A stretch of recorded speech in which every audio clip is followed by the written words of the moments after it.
time or dilation might be sped up. And so what would seem to us as though it's 80, 90, 100 years of our own age is now distributed or dilated or expanded in a way to where everything can happen at a quicker rate.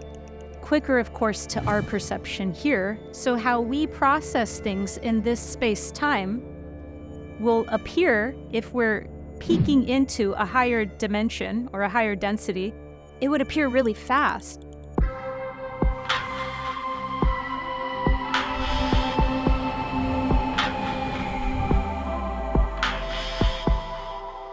One of the most confusing topics during a spiritual awakening is the concept of time and how time impacts the past, present, and future. So today, I'm going to be explaining how time operates within the third dimension as well as within this universe. We mainly think of time as only taking place within the third dimension and the fourth dimension.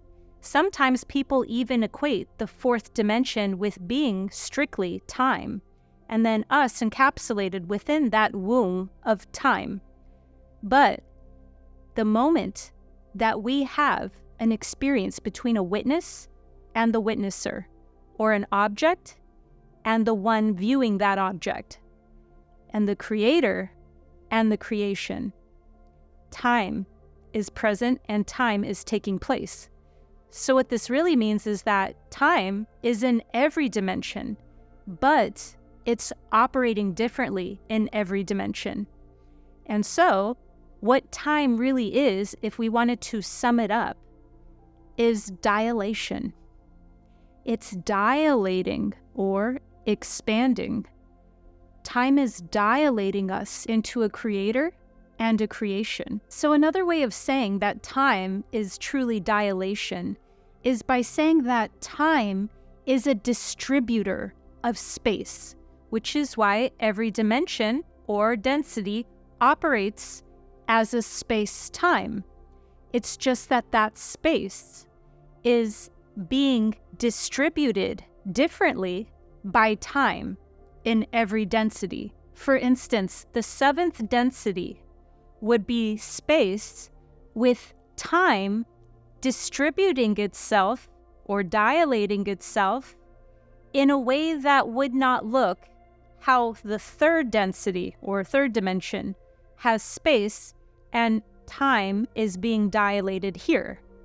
So how we could really look at dilation, or the way that time is operating here in this density, is that it's slow. So the time dilation creates us looking as though we're going more in slow motion, because our consciousness is able to distinguish a past, a present, and a future within our own linear lifetime that has a specific amount of age or time within it. Now, if we look at another density, time or dilation might be sped up, and so what would seem to us as though it's 80, 90, 100 years of our own age is now distributed or dilated or expanded in a way to where everything can happen at a quicker rate. Quicker, of course, to our perception here, because our consciousness processes everything here according to time here. So how we process things in this space-time will appear, if we're peeking into a higher dimension or a higher density, it would appear really fast due to our perception here. And yet to that higher density being, they might not be considering it as being experienced as quickly or as fast as we would if we were to glance into their density, even though they're still having a completely different perception of their time-space.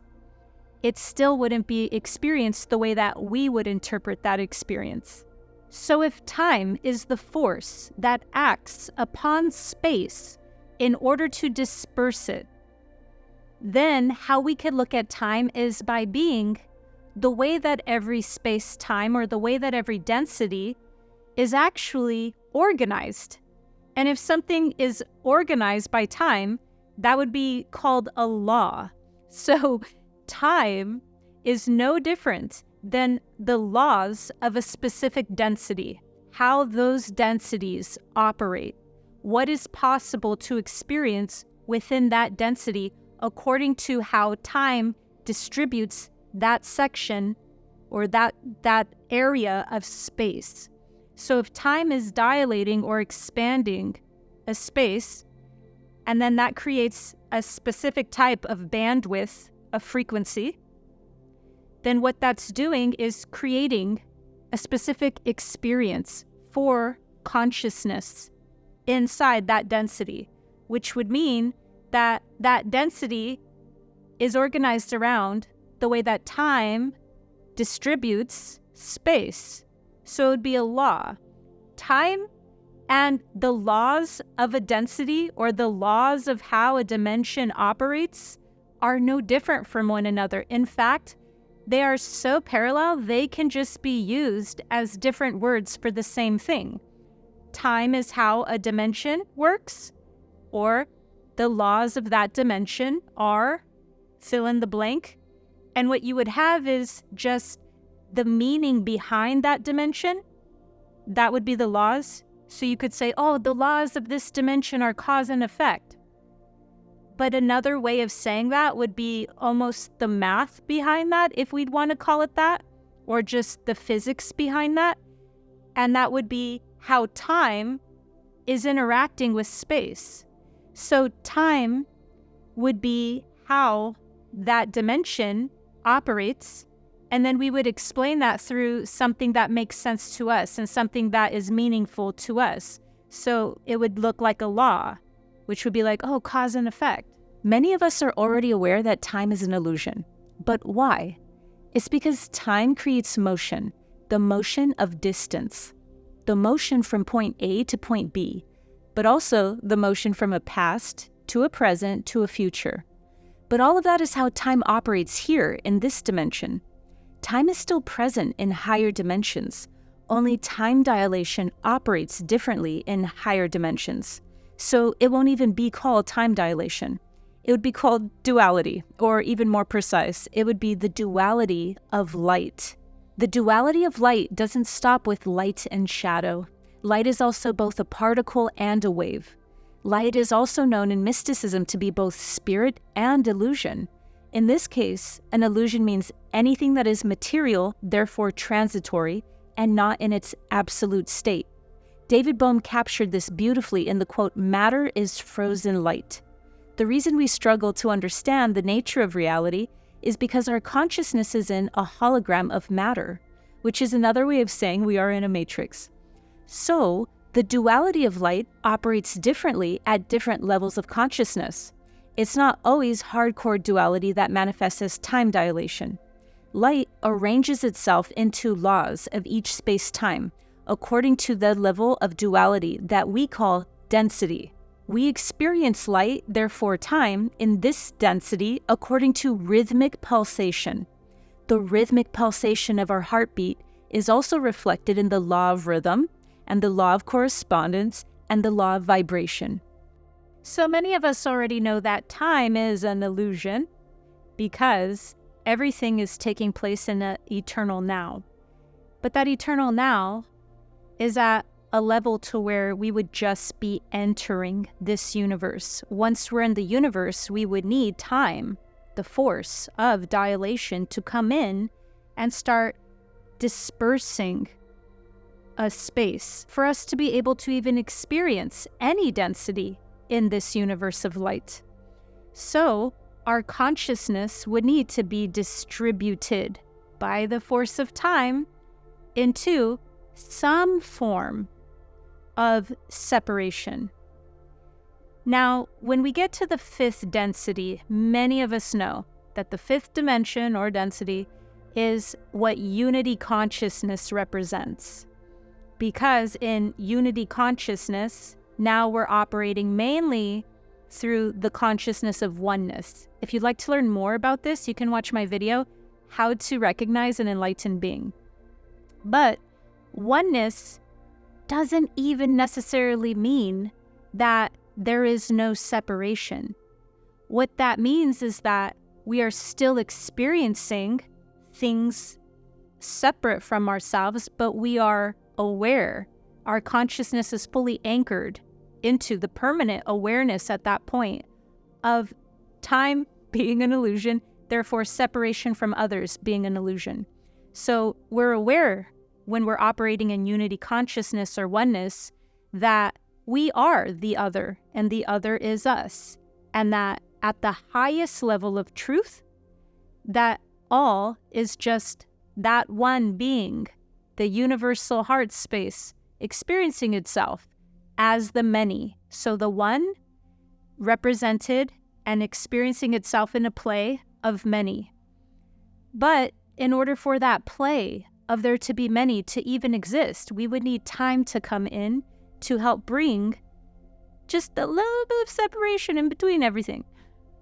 So as soon as we enter this universe, there's time acting upon us, but it's just we are still not experiencing things all the way in the denseness of the third density. So by the time we go all the way into this universe and we're going lower and lower and lower, dropping our frequency into the third density, everything is so separate and time is operating so differently here than it would at a higher density that it's almost experienced as slowing down, which gives us more time learning things through a past, present, and future that's dispersed as though a way that when we look to the past and when we look to the future, they are what we would consider far away.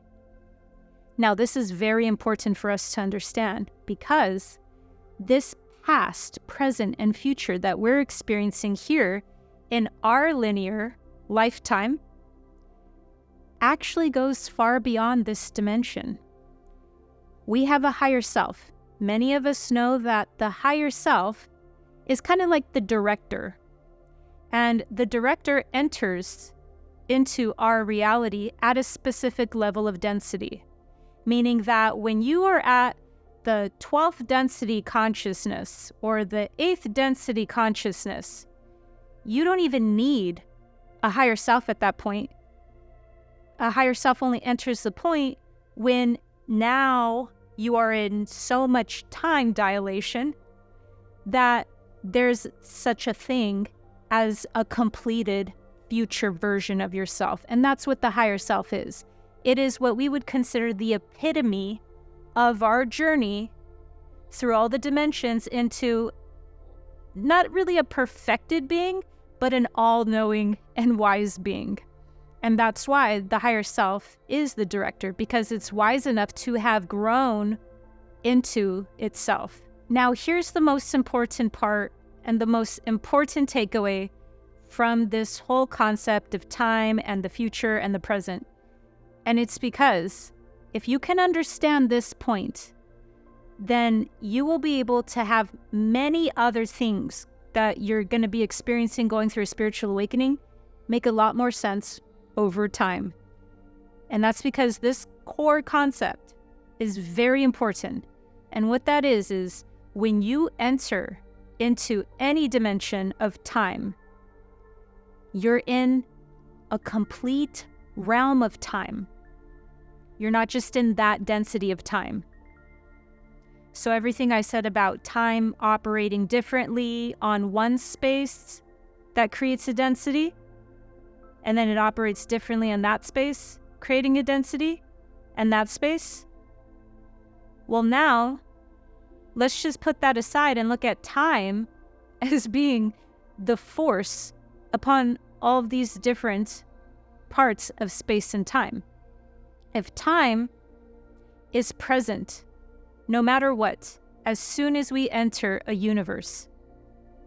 So even if we're only experiencing time just a little bit at the higher densities, and then we go lower and lower and lower, well, that already creates a higher self, a lower self, a self in all of the dimensions with a possibility that's already being played out. It happens as soon as a consciousness. You could look at it like a soul, but really at that point, we're an oversoul. When we step into time and we step out of just the eternal now, as soon as we step into time, that already creates a storyline for every density of ourselves, how we play out. So what that means is that there's already a higher self. There was already some story, gnarly to intense, long story for epochs of how that higher self became the higher self, which means that there was naturally, inherently already a past self, and then a present self, which is really just wherever our attention is at that moment of perceiving this. So basically, as soon as our consciousness dips its toe into any space-time, it doesn't matter if it's this density or the fourth density or the fifth density and higher. Once our consciousness dips its toe into space with time, that time now creates a storyline for all the densities, so that our higher self, which is at a higher density than us here, had a story and a journey to how it became that higher self out of all the different possibilities. So we are one possibility, and the higher self, our future self, is learning from us what we're experiencing here, but also because all of time operates together, that higher self was already the higher self as soon as we stepped into time. So what this really means is that everything that is possible within a specific space-time is being acted out and played out. And then at a higher density, whatever is possible within the laws of that space-time is already being acted out in all of its possibilities and potentials. And then by the time you get to the seventh density, which is where the higher self steps in, if you'd like to know more about specifically what the higher self is, you can watch my video, The Higher Self Explained. So once our higher self, aka our future self, steps into the equation, that meant that it instantly had all the information from all of the different densities to become that self. It didn't go the way that our linear mind processes linear time. The way that our consciousness processes time in this dimension is linear. So because of that, we can't tap into the higher truth, which is that time is non-linear. It's non-linear, but the slower it goes in this density, it's made to appear linear to us. And because it's made to appear like it's past, present, and future, it's harder for our consciousness to grasp the fact that time is nonlinear. And therefore, as soon as we go into an experience or a universe of time, now the higher self already had everything already happened to it. It doesn't need to go, okay, well now you start in one dimension and you learn that and you learn that. There's already a higher self that became the epitome of wisdom to become the future self. There's already a present self. There's already a past self. If you understand this, a lot of other things will start naturally integrating and making more sense to your consciousness, because now you understand that not only does time operate non-linear, but that everything in this universe is non-linear, meaning it don't have to make sense. This is also where retrocausality comes into play. How you know that time is truly non-linear is because there is such a thing as retrocausality. Things can affect the past that we do now, and things can affect the present moment from the future. So things don't just have to go cause and effect. The cause can actually come from a higher density, or it can come from the future. And because there's retrocausality, that's another way of saying that time is nonlinear, and time doesn't operate the way that our consciousness and our perception sees time play out. From a perennial esoteric tradition, this is also what's called the Breath of Brahma. One breath of Brahma to us is considered such a long span of time that it's far past millions of years and millions of evolutionary cycles for us, and yet it's considered one breath of Brahma. So even mysticism is well aware of the fact that time operates differently in different densities. And so the fourth density has time operate in such a different way than how we process time that it can be considered one breath of a being there to play out an eternity here. I hope this has helped dilate your mind. Make sure to subscribe to my channel for higher dimensional guidance through spiritual awakening. See you next time.